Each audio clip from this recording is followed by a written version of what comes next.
Hey.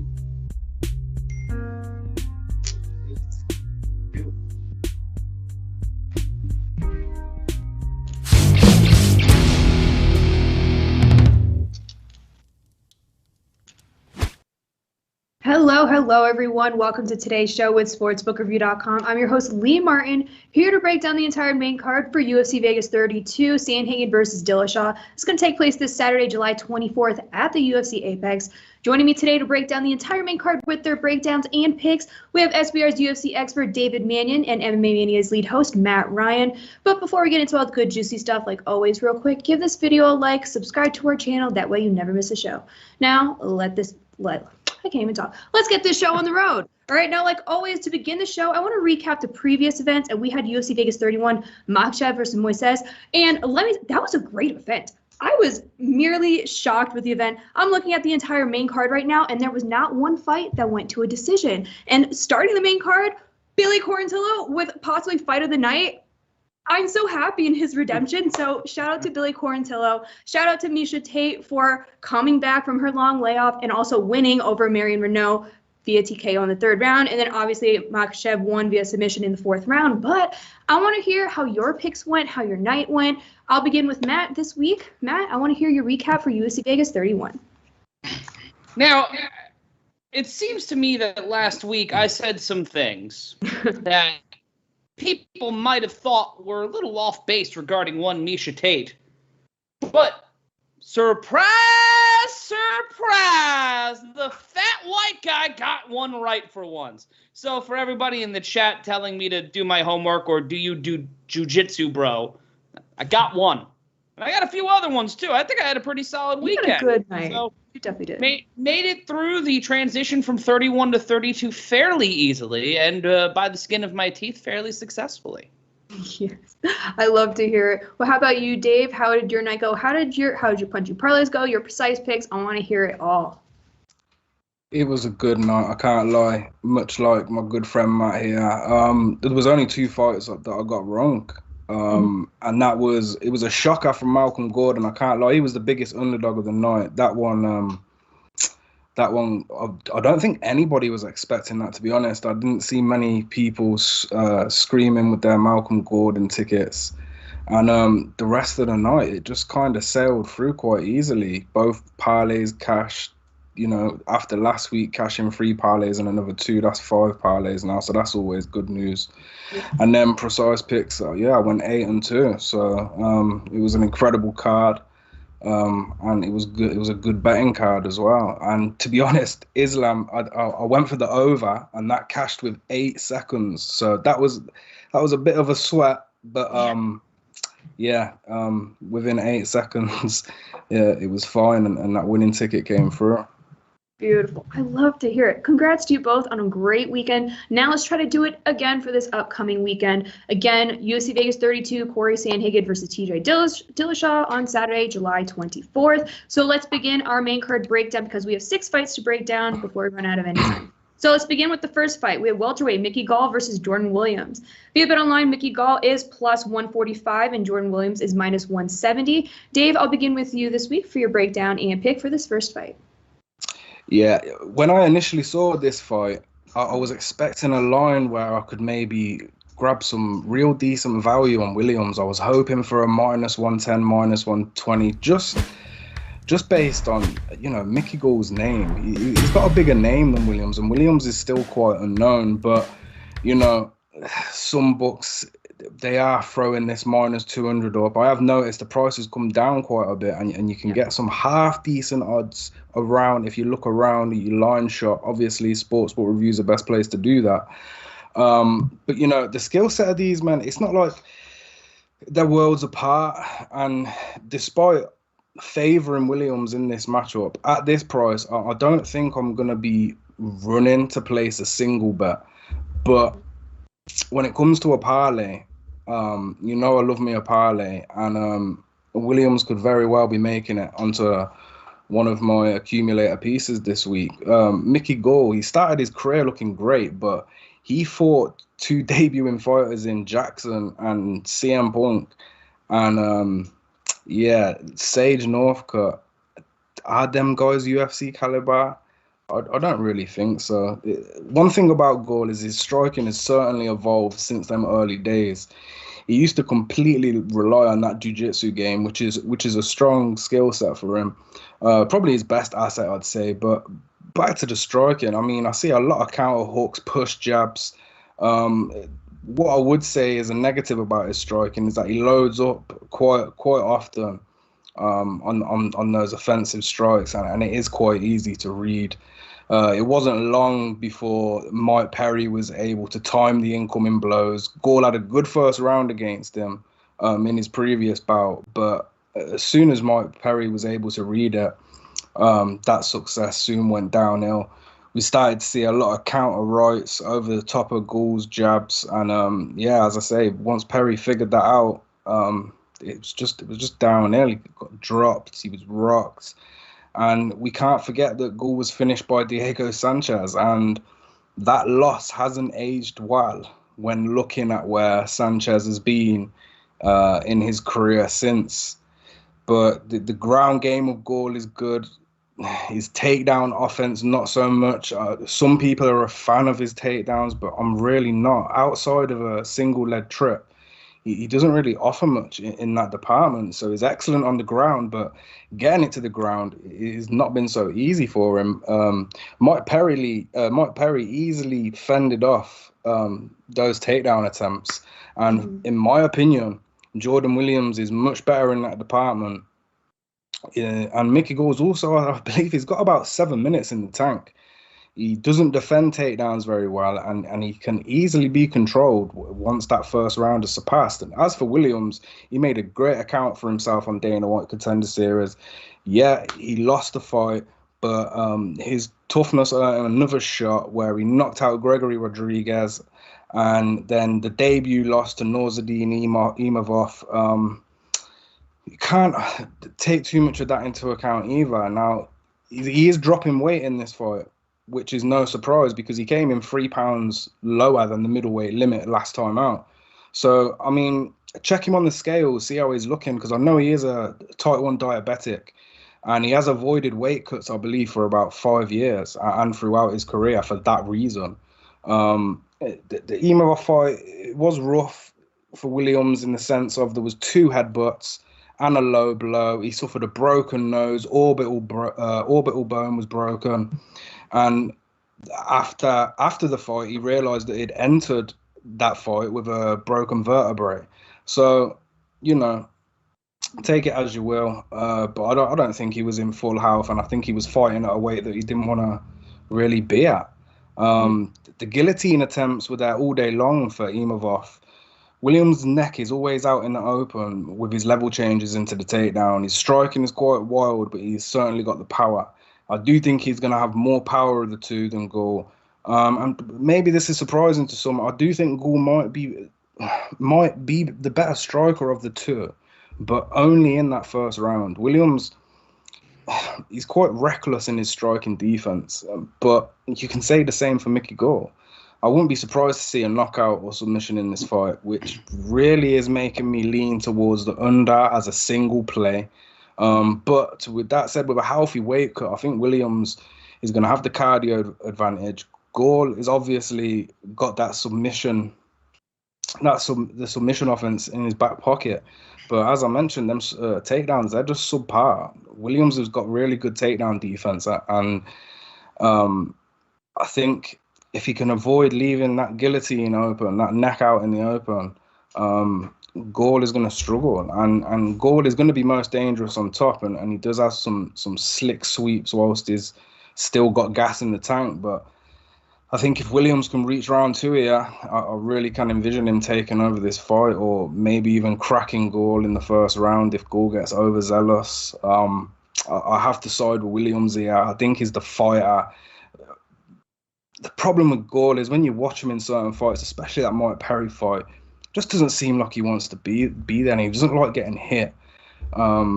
So for them reasons, I think it's got to be Williams for me in this position, and most likely a parlay play for me.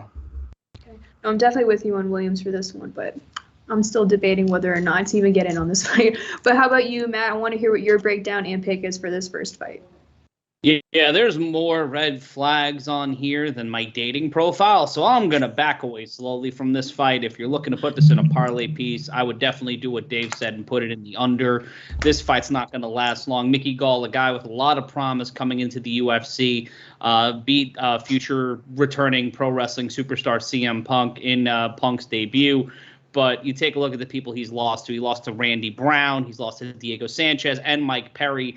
As Dave said, the Mike Perry one, a loss by unanimous decision against a guy in Mike Perry where everybody thought in that fight, Mike Perry, leading up to that fight, Mike Perry is not where he should be anymore. And I think he walked into that fight. That was the one where his girlfriend, now fiance, was the one cornering him by herself, correct? Yeah.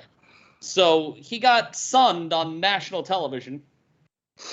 That's got to negatively affect his confidence. But Mickey's a Jersey guy. He's a grinder. He's a tough dude. And I think he's going to bring the fight to Williams. Williams has the nickname of Bomaye, which translates into kill him. If you are a big fan of Muhammad Ali and you remember the Rumble in the Jungle, Ali Bomaye, that's where it's from. And also Inoki Bomaye for you wrestling nerds out there, all 5 of us out there in the world. I'm going with the under here. I'm avoiding picking a winner in this fight because this fight frightens me. All right. Well, there you guys have it.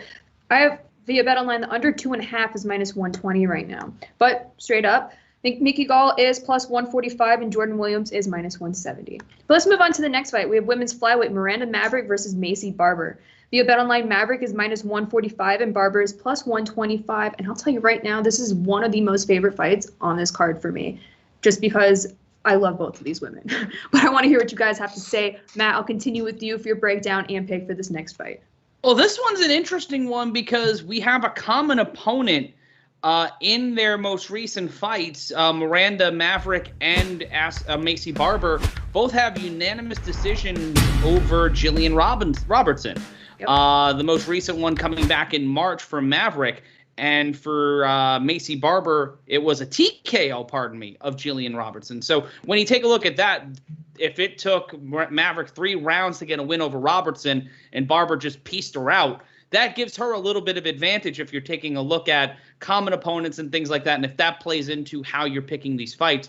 For Maycee Barber, her stepping up in competition the last few fights has really not seen a lot of growth, not of evolution. She lost to Roxy Modafferi by decision and lost to Alexa Grasso by decision. So leveling up to more consistent competition hasn't been great for Barber. Maverick might be her water level right now. I would go with Maycee Barber just because of that.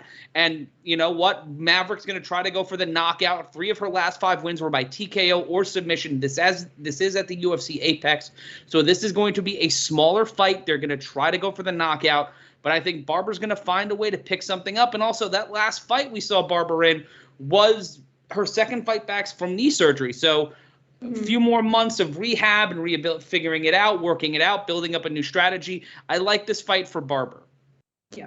No, I'm definitely with you on Barber, and I actually included this breakdown of mine in my top UFC videos. So if you want to check out my breakdown for this, check out my top UFC picks video. But again, I do like Barber for this one. And you mentioned her leg injuries. She injured her leg versus Modafferi. And then so her leg injury must have had an influence against Grasso, but she changed her team now. She's fighting under Team Alpha Male now. And she even said that her demeanor and her confidence has grown a lot. So I wonder if that'll have an influence on her performance in the cage. But Dave, I want to hear what you have to say for your breakdown and pick for Maverick versus Barber. He's on the other side. Straight off the bat, I think the striking advantage should be with Maverick, especially at distance. I mean, look, Barber, when she gets in on the inside, there's not much stopping her. But then Maverick's got a background in wrestling. That's another positive for her, in my opinion. And an interesting fact, she used to wrestle on the men's varsity team in school. She's physically strong. She's got great combinations. Her chain strikes come across much more advanced than Barber. We were watching. The problem with Barber, when I'm watching a fight and she's punching the air. That's a red flag, as Matt would say. She is overly aggressive and she wings a lot of bombs, and that has worked in the past. Mm-hmm. But Maverick is not like these opponents where Barber's strategy has worked. She's got a greater understanding of distance and distance control. I think she's going to throw up some elbows, a lot of kicks. And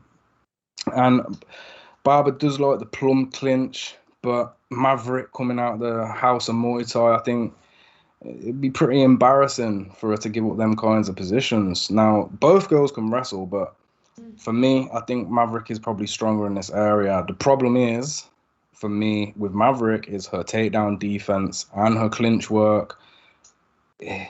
Looking back on past fights, it does need a little polishing, and then off her back, it hasn't been pretty, so she should want to avoid this position at all costs, especially if Maycee Barber is on top of her. She needs to set up her kicks, otherwise, Barber is going to catch one and drag her to the ground.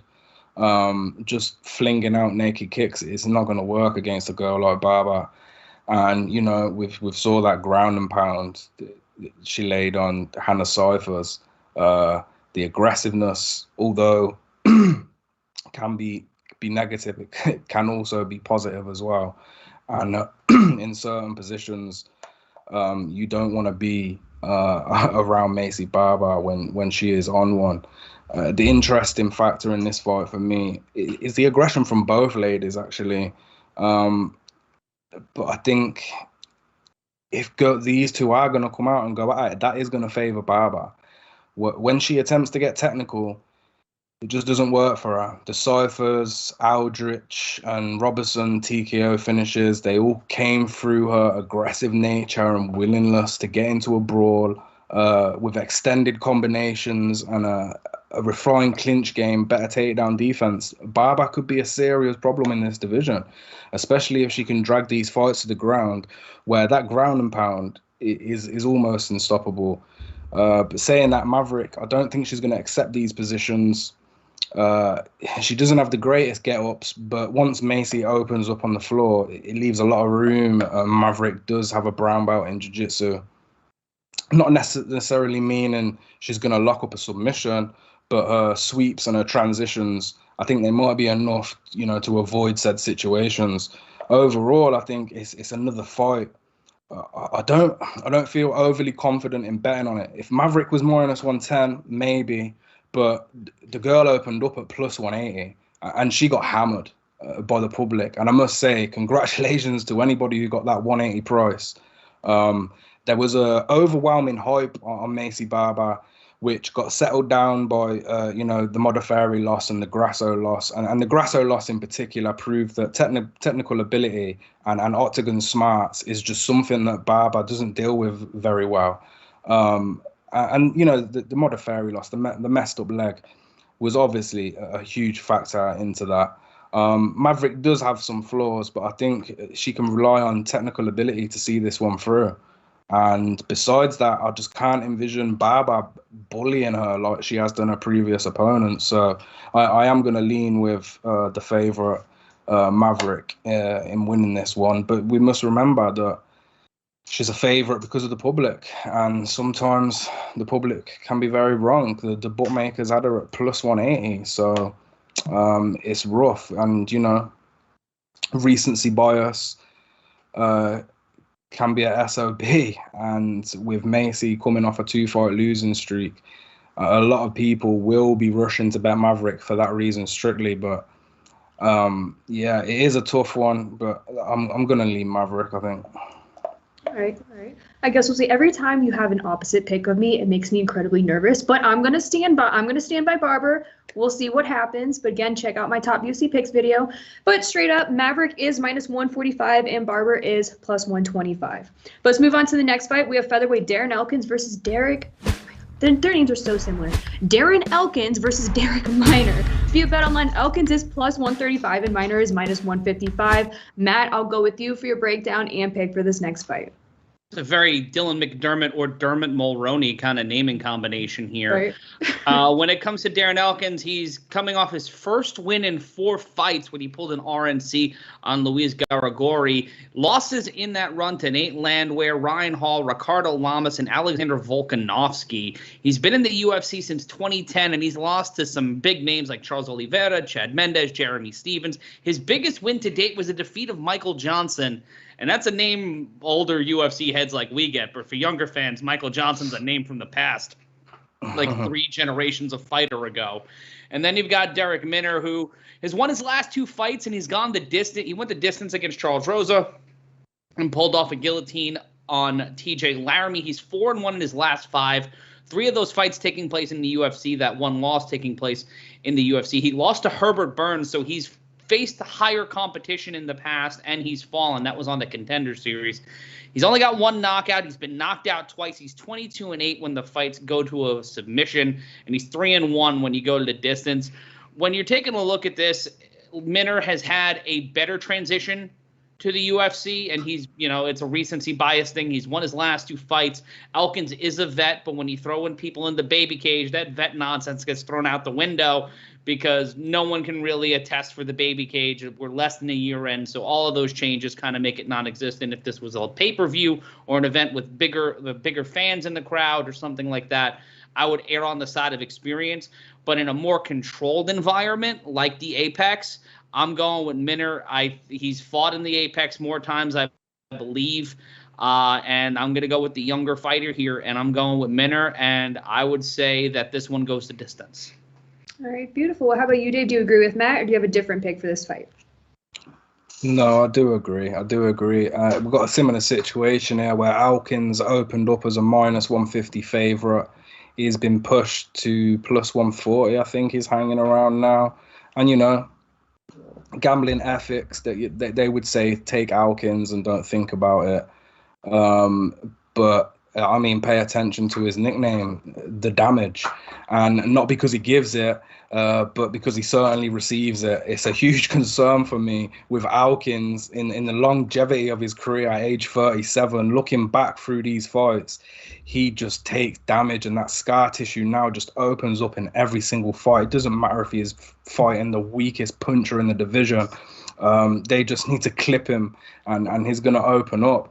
I mean, his basic striking for Elkins, he's got 1-2s, jab, jab, hook.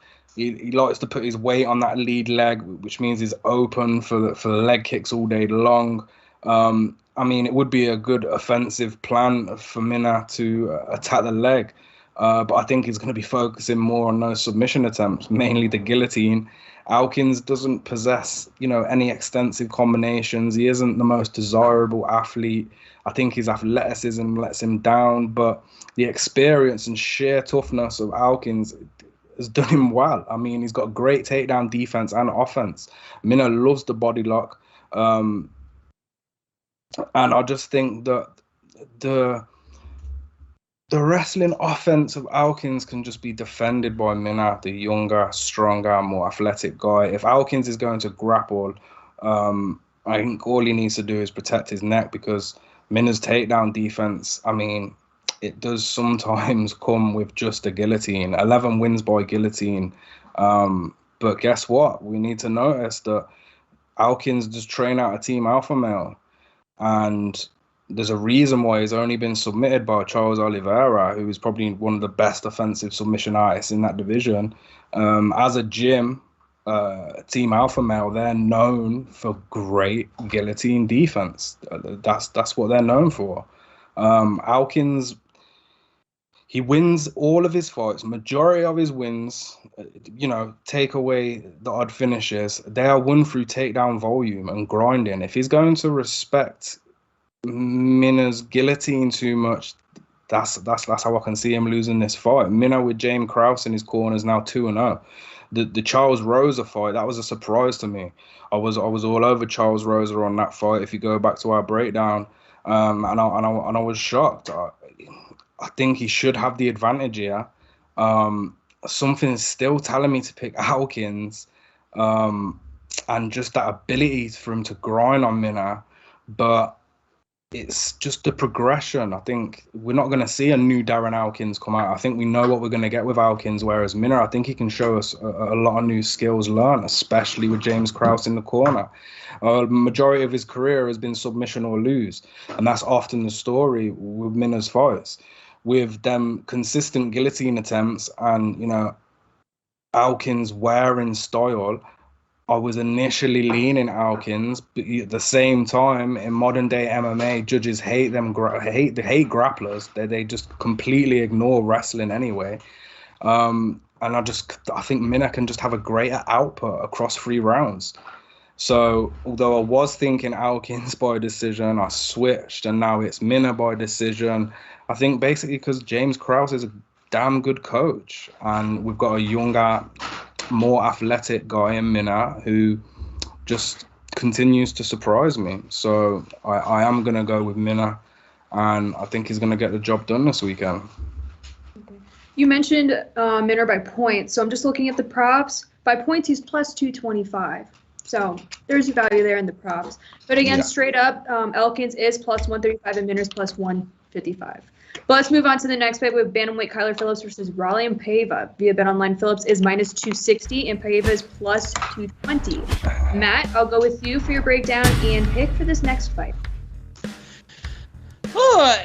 Does this fight just look tailor-made to ruin everybody's picks this weekend? Because it feels like it is. Kyler Phillips won 4 of his last 4 fights, split by decision or knockout or TKO. His last one was a unanimous decision win over Song Yadong. That was his biggest win inside the octagon to date. Has gone to decision in 2 of his last 3 fights. So we know this guy can go the full 15 minutes. And then you look at Paiva, 2 straight wins, a decision, and then a KO of Mark De La Rosa. Both of these guys have some similar skill sets in terms of their last few fights, pulling off victories. But then you have the loss to Rogerio Bontorin, which was by stoppage via a cut. And then you have the loss to Kai Kara France by split decision. The deeper this fight goes, the better it's probably going to be for Phillips, because Paiva 2 for 2, 2-2 since joining the UFC, and then ended a 12-fight winning streak, his first loss inside the octagon.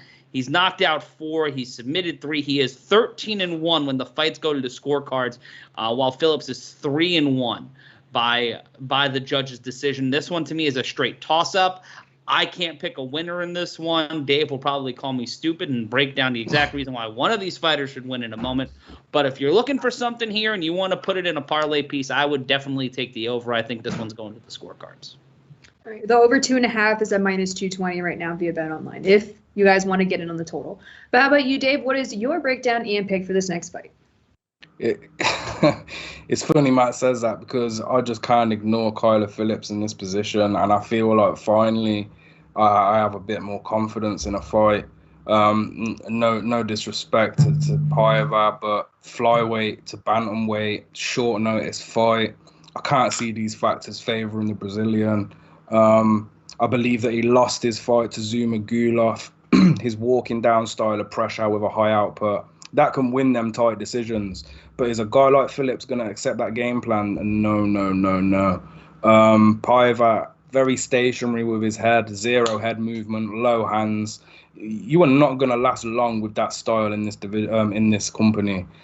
Phillips owns beautiful combinations, and it doesn't just stop with striking. He mixes up the striking with takedowns almost effortlessly. Paiva's so hittable, and always looking to hit back. Kyler's always looking to hit back. I don't think that Paiva is going to see the beautiful reactive double leg takedowns that Kyler mixes up into his striking. We're going to see Paiva go for complete pressure here. I don't think he has any other choice. That's his style anyway. But that's his only chance of even getting in on Phillips in this. Phillips is just going to, if he wants to do a technical fight with Phillips, he's going to get obliterated, and that's it. It's an easy fight for me. I think Paiva's losing the advantage in almost every area, maybe besides power. This is certainly a speed advantage for Phillips. You can argue with me all day long that the flyweight that's coming up is going to be faster. And I'm just going to tell you, go watch fight tape on Kyler Phillips. Go to my Twitter account and look at the him hitting pads that I just shared. guy is so quick, lightning fast, and now he's facing a flat-footed fighter who's going to walk straight into them incoming strikes. Song Yudong was able to back Phillips up in certain moments of their fight. I don't think Paiva is going to own the same power as what Yudong does to be able to put Phillips in that same predicament. And even still, Phillips, he made light work. 3 fights in the UFC, and his 3rd fight was against a ranked fighter, and he made Song Yudong look like easy work. I could break this fight down 10 different ways. I'm always going to be picking Phillips here. He's got great right hand, great kicks, chaining combinations, as I mentioned, steps into his jab beautifully, extremely light on his feet. He's got athleticism for days. He deals with pressure in the best way. He's always getting to the punch first. Not so much a counter striker. He doesn't mind guys pressuring him because he's so fast that the strikes land first anyway. Training out of MMA Lab, the wrestling is on point. I haven't even gone on to his wrestling. The opening moments of the Song Yudong fight as well, just incredible. Please, if you want to watch a fight, go and watch Kyler Phillips in that first round, and you'll know exactly what I'm talking about. And after all this is out with even mentioning Phillips' accomplishments. His dad dashed him into the Gracie Academy at the age of 3. He's a BJJ brown belt. He won the IBJJF as a blue belt. He started fighting in Pancration from age 12. He's a California judo champion, a CIF wrestling champion. He's just a complete martial artist. And it sure does show when that octagon cage closes. I think Paiva has done well in certain fights. He's looked good. But I think this is the fight where we might see him get exposed. And that line on Phillips is sitting there for a reason. You know me, I don't like to pay up anyway, but Phillips, spoiler alert, is going to be half of this week's punching parlay, without a doubt. Ooh. Beautiful. If you guys do want to get in this fight via Bet Online, Phillips is -260 and Paiva is +220. And again, follow Dave on Twitter if you're not following him. That way you're always up to date with his punching parlays, his precise picks, everything. You won't regret it. I'm promising you that, okay? But let's move on to our co-main event. Women's bantamweight, Aspen Ladd versus Macy Chiasson. Via Bet Online, Ladd is -194 and Chiasson is +169. Matt, I'll start with you for your breakdown and pick for the co-main. I like starting it off this week because I like to set the pace and then like give you the Twitter description of what I'm thinking. Dave gives you the nice long form, the full face. It's a blog post. I'm just giving you the McDonald's version. He's giving you the 5-course meal. But this one's a toughie because credited MMA analyst using the word toughie. For Chiasson, it's 2 straight wins, but one of them was over Marion Renault, and well, you know. And then you take a look at Aspen Ladd. She got dropped by she knocked out Yana Kunitskaya back in December, but she lost to Jermaine Durandamy in July 2019. Pardon me, Kunitskaya was 2 years ago. Time is a flat circle. She's only been to a decision twice in her career, has Ladd, both times against Sijara Eubanks, and got the win both times. It's a little confusing to me. Like, Aspen Ladd's one of those names, and it's the same thing with Macy Barber, where we've been waiting for them to be the faces of a division. Mm-hmm. And there's so little quality star power in the UFC right now that this is the opportunity for any of them to make themselves. And I think that's the same thing for Macy Chiasson. She's started her UFC run with an RNC of Penny Clemzad and Gina Mazzani and knocking out Sarah Moraes. So both of these are game fighters. I'm going to go with Ladd here because she's defeated tougher competition in her last 2 fights. Not a slight on Renault, Young, or Chiasson herself, but I think Ladd has faced a tougher caliber of opponent in her time in the octagon. And also she has a little bit more experience in the UFC. So I think that will serve her a little bit well. A lot of it, this is her first time fighting in the Apex, fighting in a post-pandemic world. And I talked about that before on how that would be a negative for the fighter with more experience inside the octagon. But I think Ladd will be a lot more comfortable and has faced a higher quality of opponent more recently. So I think that'll pay her well. And I think she'll get the win on Saturday. All right, beautiful. Well, how about you, Dave? Do you have a different pick than Matt, or do you agree with him? I love Aspen, lad. I love this fight. It's good to see a fight card that's got 4 women's fights on. I think it's been a while. 2 of them on the main card as well. Look, lad, she owned all the hype prior to that GDR loss, and I'm not about to ignore her skills over that result. Age 26 now, we haven't saw her for 2 years. I expect an even better version of Lad, who was already, pretty damn good anyway. She was 22 years old, beating the crap out of grown women like Lena Landsberg, Tonya Evinger, Sajara Eubanks. Now we're going to give her an extra 4 years of learning. Come on. Look, Macy is going to own a huge size advantage. She's coming at just under 6 foot, which is insane. She's got like a boxing style, but usually this leads to a clinch. She loves a clinch. I'd just like to see her utilize her reach more. We just don't see it because she likes to get inside the pocket. Stuffs takes down with her underhooks, which she's often used to ground a fight. Although when she's on the ground, there's a world of opportunities for opponents, including a lead arm that's just waiting to be snapped one day. I would not be surprised to see Chiasson end up in an arm bar within the next few years. Body lock, outside leg trip, heavy grappling. Aspen, lad, is powerful. Lad owns the greater work on the ground with a ground and pound, whereas Chiasson, she just doesn't seem half as scary, when she's in top control. Now, Lad's ground and pound and aggressive nature versus Chiasson, who does own some power and is going to have that size. Despite not using it to the full effect, if she does use this size, she can win this fight. Chiasson is going to want to keep that distance. Inside the range, she's going to want that clinch and some cage control, but I just wouldn't suggest going for this because, not only is Lad more dangerous on the ground, but just taking to her ground, her get up and reversal game, it could really leave Chiasson in a bad position. I think Lad can win the striking if Chiasson fails to use that range, which I think she might do. For Macy, using her physical strengths is a must, as Lad she can output her if she fails to do so. Taking Chiasson down should be the key for Aspen Lad here. Landsberg did it. Marion Renault had success there. Macy, she just accepted bottom position. And doing this against Lad, that is a huge no-no. I can see Aspen Lad with a nasty ground and pound finish again. Yeah, it's got to be Aspen Lad for me. I think, sky's the limit for Lad.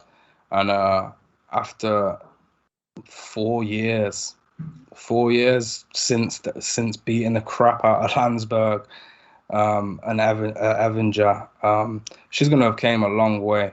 And I know there's the whole ring rust situation, but just look at Miesha Tate last week. I think it's all dependent on the person and the fighter, and how much they're putting into the training. And I don't think Lad is the type of girl that has just been wasting time. I think she's been getting to work in the gym, and I think she's going to win this weekend. Mm-hmm. I'm definitely with you guys with that, with Lad. But the bet online, Lad is -194 and Chiasson is +169. But let's move on to the main event. We have bantamweight Cory Sandhagen versus T.J. Dillashaw. Via bet online, Cory Sandhagen is -190 and Dillashaw is +165. Matt, I'll begin with you again for your breakdown and pick for the main event. I think Cory Sandhagen's going to win this fight, but that +165 for Dillashaw is intriguing. It's his first fight since getting pieced up by Henry Cejudo in January 2019. I was in Barclays Center for that fight. First ESPN Plus card, whole lot of kerfuffling, and then that happened, and everybody got taken back on wondering what the hell just happened. And I think that's more indicative for Dillashaw's career than the 2.5-year layoff, then the getting busted for EPO. I think that's a more telling sign because Henry Cejudo, up until that point, was a very talented fighter, but nobody expected him to just walk through T.J. Dillashaw like that. And former 2-time bantamweight champion, I think those fights with Garbrandt took a lot out of him. I think this 2-year layoff will be good for him, but I don't think we're going to see the same fighter in there. I think we're going to see a lot of hesitancy. It's either he's going to be really hesitant in the first few rounds and then realize he's behind, or he's going to go guns blazing to try to beat a guy who was on his former team, an Elevation Fight team. That's the interesting part of this here, too, is how is Dwayne Ludwig? Dillashaw's been bouncing around camps with Ludwig as his main coach the entirety of his career. Has that level of inconsistency, adding that 2-year layoff, screw up what you're doing? Because it's not something where, and we've seen it with Conor McGregor, we saw it with Ronda Rousey, we've seen it with an innumerable amount of fighters, Chuck Liddell being the most glaring one. It's not like a bicycle. It's not muscle memory. It's not something that just comes back to you. It's something you have to continue to work at and refine time after time after time. And we've seen the sport of MMA, let alone the UFC, over the past 2 years change significantly. And then you see what Sandhagen's done, knocking out Frankie Edgar and Marlon Moraes. His last loss was at UFC 250 to Aljamain Sterling by an RNC, and I'm not going to shade anybody for getting beaten by Aljamain Sterling. It's his only UFC loss to date, and he's defeated common opponents, Rafael Asunciao and John Lineker. So he's at the same level, in my opinion, where Dillashaw was when he was about to go on his first title run. So for me, this fight is all about Sandhagen keeping pace, staying consistent, and utilizing that smaller cage to his advantage. For Dillashaw, it's an all-or-nothing fight for me. And while that plus 165 looks good, I would throw that in some of the other pieces I was talking about as stay-away pieces in a parlay. But if you're looking for a definitive winner in this fight, I'm going with Cory Sandhagen. You got to back Cory Sandhagen. I feel like Cory Sandhagen's in his prime right now. So if anything, Cory Sandhagen will feel comfortable within the octagon, and Dillashaw will have his nerves, this and that. Maybe he will come out and explode trying to get a finish and prove something. We don't know. But for me, I like Sandhagen. Now I want to hear what Dave has to say for the main event. T.J. Dillashaw, because he loves popping them performance-enhancing pills. For me, this is just an automatic fade. Not to discredit the skills of Dillashaw, because he is an incredible fighter. But anybody that's enhancing their chances through banned substance doesn't own the confidence in their natural ability, in my opinion. In addition to that, the mental game that this could play might be a big factor. From coming off EPO, his cardio is probably going to suffer. We should expect a collapsed version of TJ now that he's off the juice. And considering Henry Cejudo made easy work of him standing at 5'4", and now he's facing a guy near 6 foot, and a guy that's got incredible finishing ability, and a guy who's fought 5 times whilst he's been sidelined. For me, nothing is favouring TJ besides his experience and a wrestling background that he owns. And if anything, I think TJ should look for a wrestling game plan, but it's not really something that he's often ran to during his career. I don't think we've saw TJ wrestle. It's a lot. John Lineker. It's probably the last time we saw TJ wrestle. That's a very long time. TJ in the stand-up, he loves to fight in the pocket. The counter 2 pivoting cross, which put Cody Garbrandt out. Wow. I'm just not like, is he going to be even able to get into the range of Sandhagen? Because the guy is so big and good with his strikes. I think it's just a tailor-made fight for Sandhagen here. And despite the tricky angles and switching his stance to remove that range, I just think that Sandhagen's striking IQ is too high to allow TJ to do this. And, in the first couple rounds, we may see a real technical battle. And a lot of people won't even realize what they're watching. But TJ is a high-level striker. We can't take that away from him. But Sandhagen on the feet, just incredible. Both men can actually fight orthodox and southpaw, but Sandhagen owns the switching of stances, and with his length, I think it's obvious that he's going to want to keep this at a distance. He has been pushed back on occasions, which would be ideal for TJ to grab a takedown. But leaning on that front foot with feints, and of course the fight-ending strikes, like his knees, they're going to be a concern for anyone. He mixes up his strikes more than most. You never really know what Sandhagen's going to throw because he's got so much in his back pocket. The grappling obviously favors TJ, as mentioned, and I think that's his path. But even saying that, Sandhagen, he does have some great scrambling ability. Outside the fact that he does sometimes give his back, you know, we saw Aljamain lock up that choke. I just think that's something he would have worked on, and he'll never want to be in that position again, especially in a fight now where if he defeats Dillashaw, he's in them title talks. TJ is a great fighter, but Dominic Cruz and Henry Cejudo exposed it. It's all about the movement. If you can move well, you are already one step ahead of TJ Dillashaw, in my opinion. And what does Sandhagen do best? He moves very well. So for me, really, it's a no-brainer. I think there's too many factors inside and outside of the gym that are just going against TJ Dillashaw in this fight. He had a recent interview with Brendan Sharp on the Food Truck Diaries, and this guy's talking about property and all this sort of stuff. And he was kind of, they didn't really talk about fighting all that much, and he kind of brushed it off. I just don't think, I think the hunger of Sandhagen alone is going to win this one. And I know I said before that, you know, ring rust does depend on the person, and I think this is a situation where ring rust could affect TJ because he hasn't been focusing on fighting on his time off. I don't think he's been training all day, every day to come back to the UFC and take that title again. He's already done it, and 2 years is a long time. The UFC has moved on, and this division has certainly moved on, and there's a lot of killers now that can expose that the game of Dillashaw, which is, it's just move. If you watch the Dominic Cruz and as Henry Cejudo, it's the movement, and this is where Sandhagen's going to win this fight. So I think we're getting a nice price here. Again, I'm not a huge fan of paying up, but Sandhagen, for me, you can play him straight, you can parlay him. And I'd probably go up more in price as well. I know that plus 180 on Dillashaw does look tempting when you look at his career and some of the fights he's had, but I just don't think we're going to see the same guy, especially against the evolved martial artists that we're dealing with in 2021. Bro, just a quick question. Do you think this fight could go the distance, or do you think it's going to be well within the distance?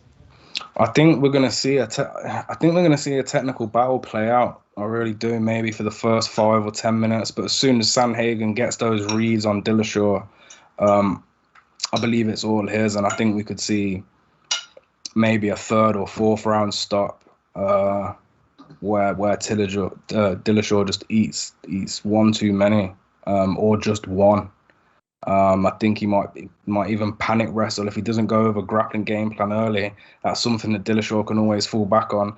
If he feels like he's losing, late on he might go for a takedown, and you know, we might see a flying knee finish again from Sandhagen. You never know. But I'd probably bet on the over 2.5, but surpass that, I think you're entering deep waters there, and I think Sandhagen could get a finish. All right, beautiful. Well, if you guys want to get on it straight up, via BetOnline, Sandhagen is minus 190 and Dillashaw is plus 165. Now, that's all that we have for the entire main card. Now it's time to get into our top prelim pick. And just looking at this prelim card, it is stacked. And I'll tell you right now, the one fight I'm very looking forward to is Sijara Eubanks. If anyone that knows me, they know I love to watch Sijara Eubanks fight, but she is incredibly juiced. She's at minus 340, so I'm most likely just going to sit back and watch this fight. But she's probably like my top prelim pick, honestly. But I want to hear what you guys have to say. And Matt, I will begin with you for your top prelim pick. I really like the Soriano-Allen fight. I like Imavov versus Heinisch. Like, this entire prelim card can really you can swap some of these main card fights with some of these prelim fights, and you're still getting the same value and the same level of entertainment. I think the Sijara Eubanks fight against Elise Reed, I think it's one of the things where Eubanks is going to be the heavy favorite, but Reed, we could see a huge upset there. I like Andre Ewell versus Julio Arce. Like, there's so many good fights on this card, but for me, it's Allen and Soriano taking the best out of those prelims because I think it's going to be the best matchup. I think this is a really good job by the matchmakers putting this whole prelim card together. The upper card is a tough sumbitch, but that's a fun one. Yeah. Well, how about you, Dave? What is your top prelim pick? I was gonna go with the same because I really like Soriano and he proved me wrong last time out. And for me, this is your cliche, grappler versus striker matchup. Got Brendan Allen, whereas if he don't get that takedown, I think he's gonna be in trouble. I think he's gonna be in serious trouble because not many people can handle the power of Soriano, and he's proven this time and time again. He has got that power where it touches you. You do not want to be in that octagon with him anymore. So that is a fight I really do like. And with them odds close together, I do think Soriano is a good play. But this whole prelims is stacked. I think Imavov is probably going to struggle with Ian Heinisch. I'm not sure what the UFC are playing at. If they want to build prospects, I'm not sure putting Imavov against Heinisch this soon is probably the best idea. But then again, we've got Adrian Yanez versus Randy Costa. Don't be surprised if that's fight of the night. Them to just let go. I do prefer Yanez in that fight. His boxing combinations are just so crisp. And then even Andre Uhl versus Julio Arce, I think Uhl is probably one of the only underdogs that I actually have taken a look at this week, and some books are offering him at plus 175. So that's interesting. And as you mentioned, Lee, Sijara Eubanks is back. She's taking on a newcomer who's coming in with short notice, and a lot of people, they're going to look at Eubanks' 6-6 professional record that does scare people away. They're going to look at Reed, they're going to see the dog price, they're going to think this girl's 4-0. But I must stress, stepping in on a short notice fight in the UFC debut, that's not ideal at all. And when we study the skill set of Reed, she shows a lot of flaws with her takedown defense. And then, you compile the information with Eubanks' heavy hitting output and a great takedown offense. I'm struggling to give Reed many opportunities, and that's probably why we're seeing Eubanks shoot from a minus 220 to minus 340 odds. Women's MMA can be risky sometimes, but I think this is a position, where Eubanks can punch up the newcomer. But again, I think my favorite pick, Soriano. Got to be Soriano. I think he's going to knock Brendan Allen out. Yeah, I was looking at the odds for that fight actually, and across the board it's minus 110. So that's very close matchup. That's going to be a great fight for sure. But let's move on to our lock on the card segment before we run out of time. Matt, I'll begin with you for your potential lock on this card. This is going to be Sijara Eubanks. I think that all the things about this fight make it seem like this one's the easy one to put a lock on. Yeah. Because there are some questionable choices in the main card that you could probably put it on. You have like 90% certainty.